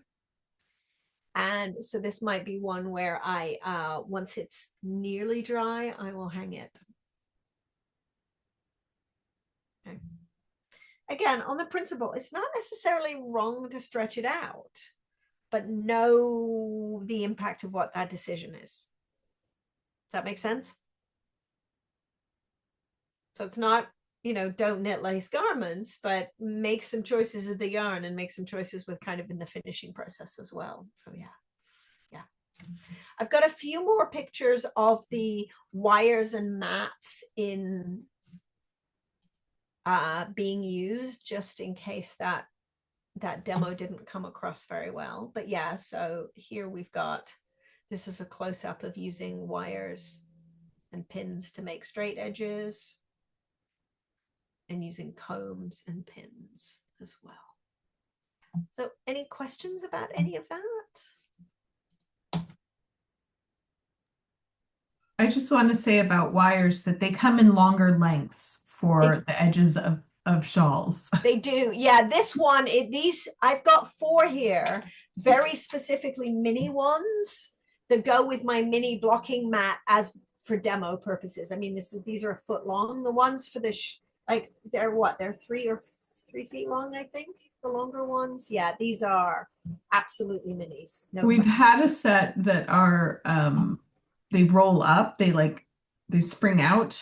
Yeah. And I think they're up to 60 inches. I'm not sure. Okay, I'll have fair to, enough. I mean, there's I've like a really long one, I've but you, had mixed results with the springy ones because they're not very firm, and so you have to put. I find myself other end here. I find myself yeah, on both sleeves. I know I'm terrible. I find with those you end up having to put a million pins in anyway. So yeah, I like my blocking, my wires to be quite non-bendy. Yeah, so Aura says for stretching round shawls, the bendable wires can be good for that. Well, so here's a funny thing about round shawls, and here's a funny thing about those. So those 2 blue pieces of knitting that you have seen, those are both traditional Shetland shawl edges. And when I've made round shawls, give me 1 second, sorry, I need to get the picture here.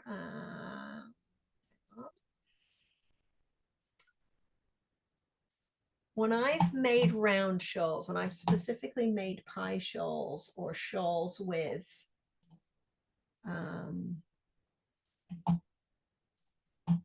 that are semicircular, I always like to have a scalloped edge. Can you see the points on the edge there? Because what that does is it makes it easier to pin the thing out because I've got a place to put all the pins. So you actually, those scalloped edges eliminate the need to keep an edge straight. Does that make sense? Oh, I've got another picture of this. Yeah, here we go. Again, not a brilliant quality photograph, but I didn't need wires for that because all I did was I think there are 36 points. I had 36 pins and that was it. So the Shetland lace knitters often use edges that have scallops or edges that have points because it's much, much easier to do that stretching and pinning. And so here I have a photograph of where is it? Give me a second. Sorry, this is also different. Here, a pie shawl where I used a very simple garter stitch edging. And I really like how it looks, and I will never ever do it again because it's a massive pain in the butt. Because to keep that round edge perfectly even took a lot of pins. Whereas if you've got some kind of scallop, or this is a crochet chain edge, you've got places to stick the pins. So these Shetland lace knitters, all of these Shetland edges. So this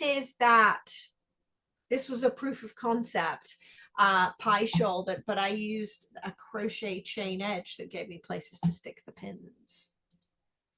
But yeah, what you've got is those are there.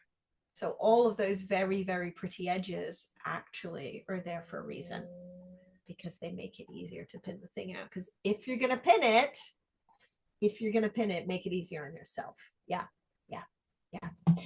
The other thing the Shetland lace knitters do is when they work these attached edging. So if you've ever done a Shetland lace shawl where what you do is you cast on a small number of stitches and then work back and forth and do decreases.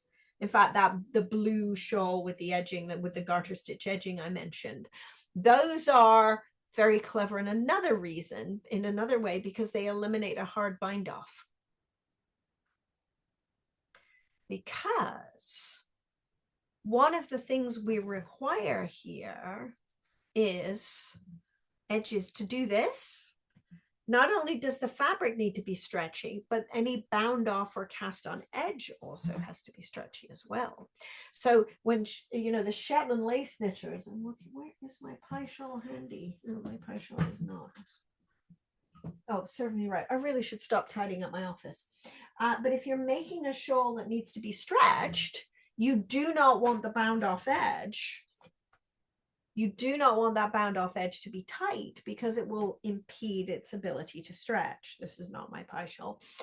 It will impede its ability to stretch. So what you would do is you would want to either use a really, really stretchy bind off method, or one of those perpendicularly worked attached edges, which doesn't give you a hard bind off.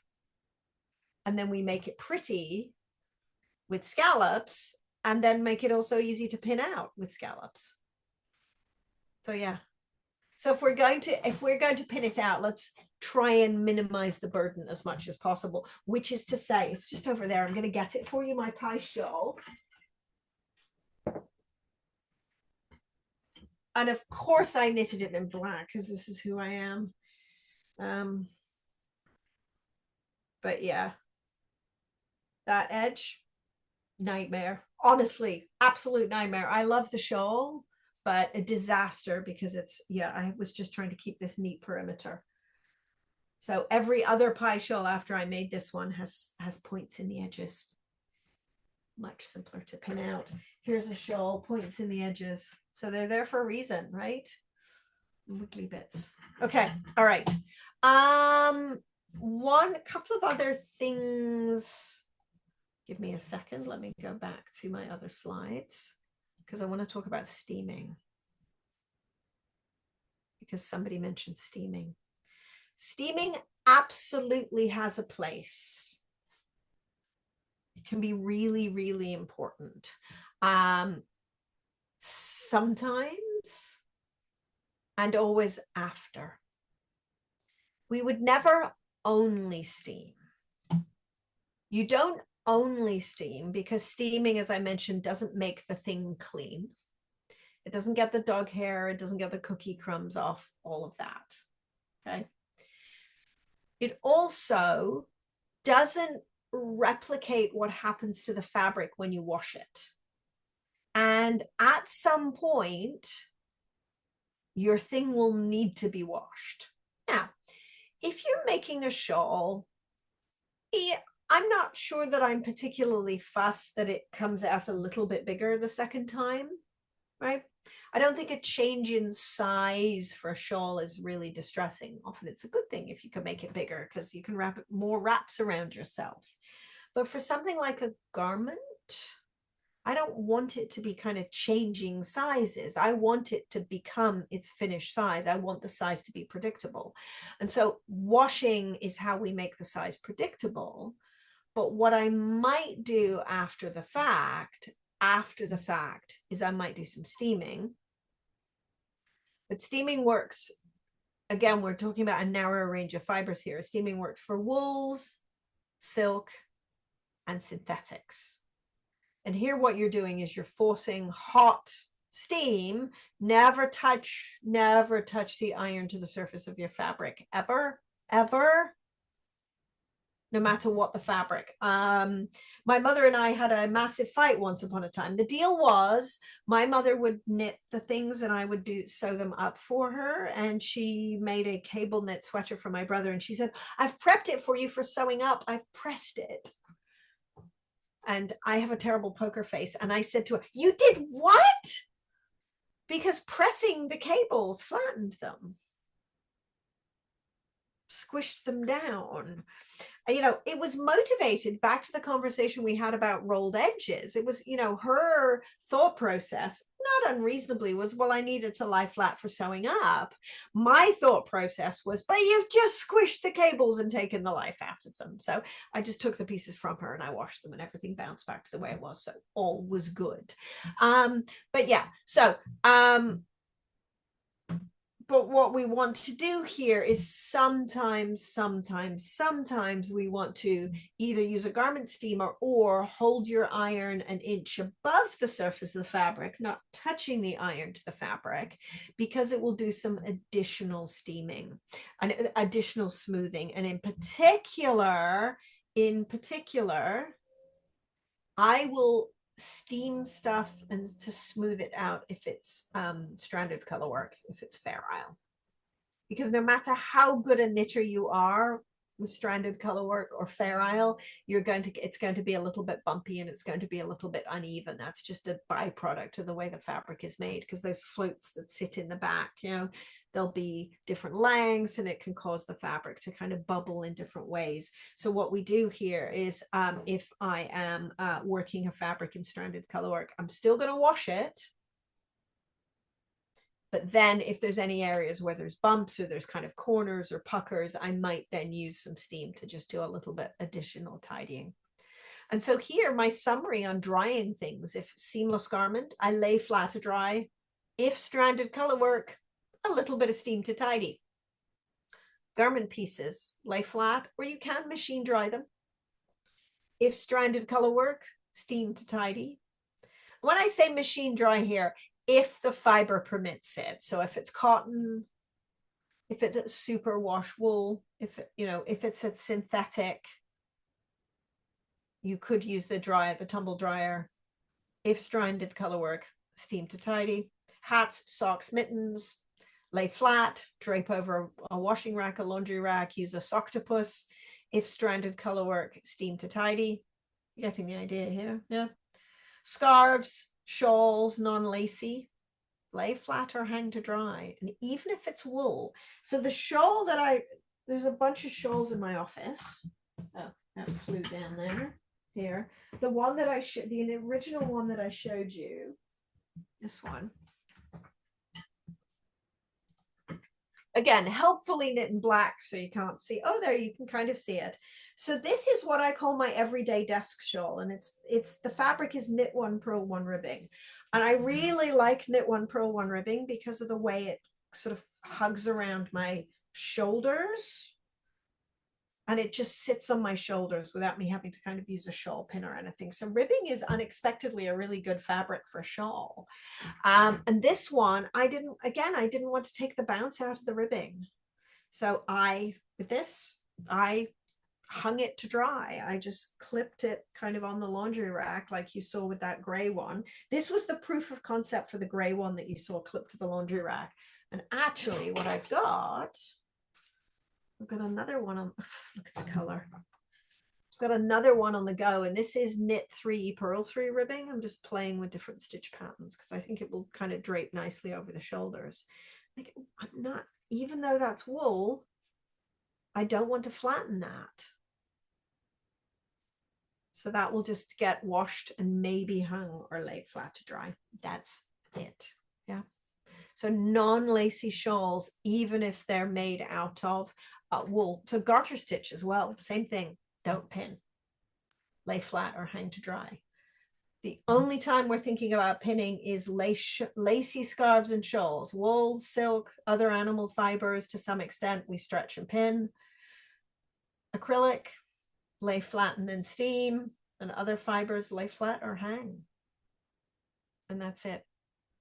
So not to say that blocking wires and mats and pins aren't necessary. If you do a lot of lace knitting, they're absolutely necessary and they produce wonderful results. But you just might not need them as often as you think you do. Okay. And then, as I mentioned, we weave in our ends after, always after. Always, once we know that we're happy with the project, and once the fabric is settled, and if you've got seams or anything, you can hide them in there. So, okay, so just do it. To steal a Nike commercial here. Questions. We have a couple minutes left. We have about 5 minutes left. So are there questions I can answer about this? There were a couple of great questions in the chat, and thank you to the people who asked those. But yes, going back right to the very beginning, heck yes, absolutely. It's never too late. Give it a wash. And in fact, you're going to be washing it anyway soon enough, I suspect, I hope, because spring is on its way, despite the fact that it's apparently going to snow this weekend again. Oh, well. So we had an experience where my daughter made a two-color stranded colorwork sweater in hot pink and lime, like a neon lime. Sounds And glorious, but yeah, it's bright. it's the halibut sweater. Okay.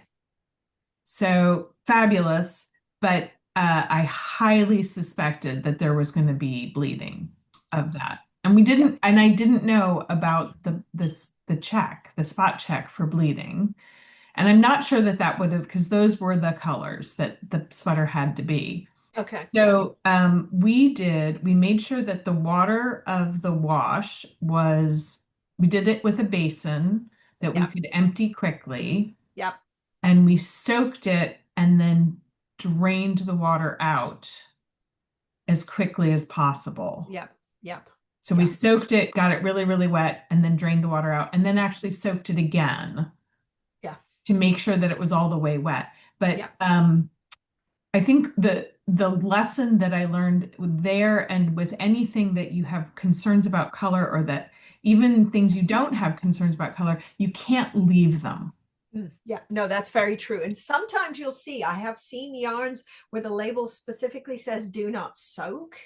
And people take that. I've seen people kind of take that as a concern that it's about water. That's really more about the length of time, like how much time it spends in the water. Yeah, because I'm actually really bad when I've got a load of hand washing.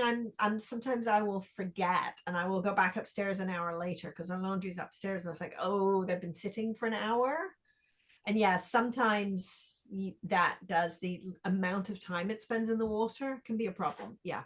So I think there's an aspect of vigilance Yes, there is absolutely. and Yes. color work especially. I think Yep. especially if you've got light dark colors or Yep. potential like the reds, any over dyed color, any black or red. Yep. Um, Yep. So yeah, it's a case of check before you do, not too long in water. And then, but those, I've had good success with those color catcher sheets too. So yeah, yeah. okay, so there's a question from Susie. When you buy your yarn and you do a swatch and you block your swatch, how do you account for the yardage? Any pattern has enough yardage in the pattern to for swatching. So there's nothing special you need to do. Yeah. That's good. Thank Yeah. you. Yeah. It's a good question and it's a frequently asked question.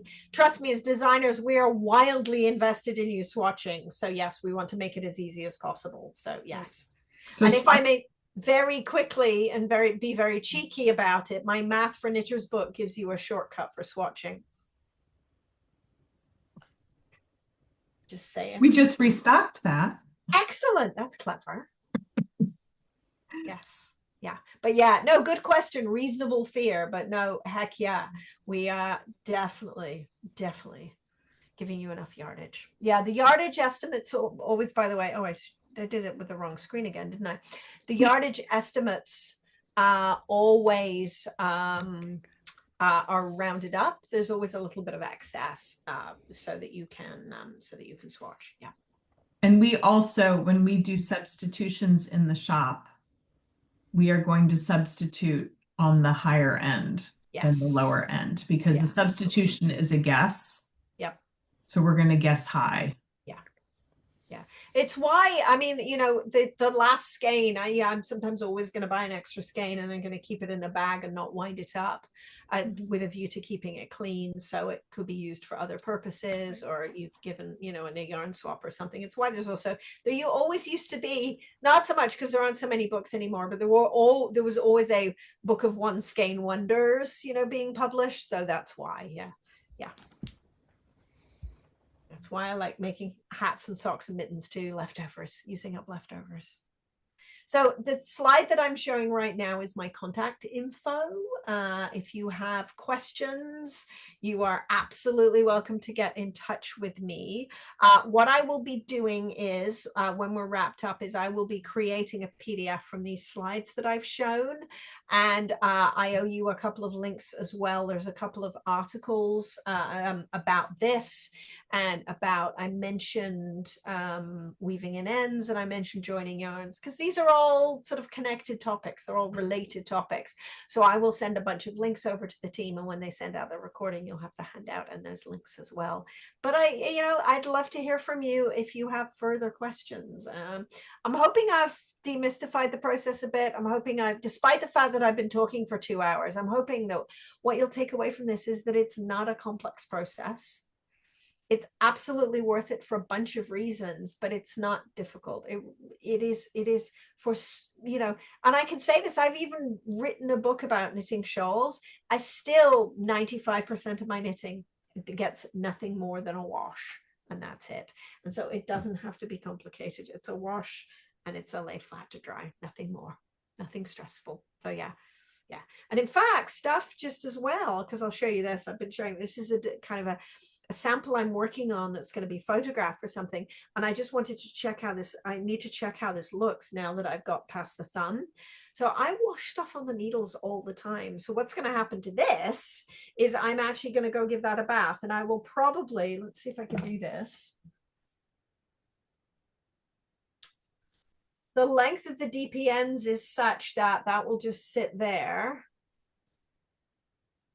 on the container and the rest of it, and just that way I can make sure that it's going to look good and it's going to show up well in the photography, because there was some discussion about whether I needed to introduce a contrasting color or not. So I will let that soak. I will squeeze that out, and by tomorrow morning when that's dry I will have the answer for myself.